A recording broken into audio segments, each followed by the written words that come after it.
Joe, I heard you say to the boys today that there was a crisis in masculinity. How do you understand that crisis? Why are we at that point?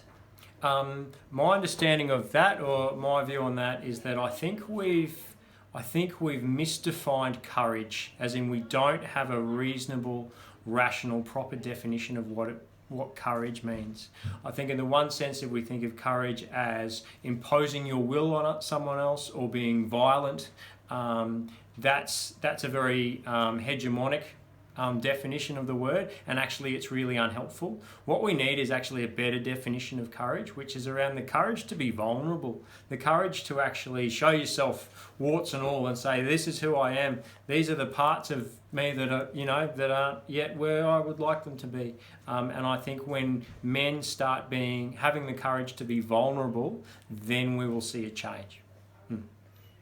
That's great. Thank you so much. My pleasure. What do we need to do better in the forming of good men? Why it feels to me that we've really failed our boys. We've failed to form them in healthy ways of seeing masculinity, of being men in this culture. Why do you think we've failed, and what needs to happen to turn that around so that these hundreds of boys at Joey's and all the other schools can see and aspire to something better than what we've offered them? I think it's a twofold answer to that question. I think in the first sense, we have a responsibility. I think symbolism matters, and we have a responsibility to show our boys what good role models are. Now, these people exist. It's not a magic theory. There are people out there in the community who absolutely typify what it means to be a courageous, vulnerable, reasonable, rational man.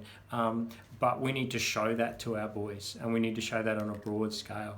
I also think there's a responsibility for schools around teaching vulnerability, especially to our boys, and teaching them how to engage in those sorts of processes and seeing them as growth rather than touchy-feely, something for the girls. That's really unhelpful, really, really unhelpful. Yeah.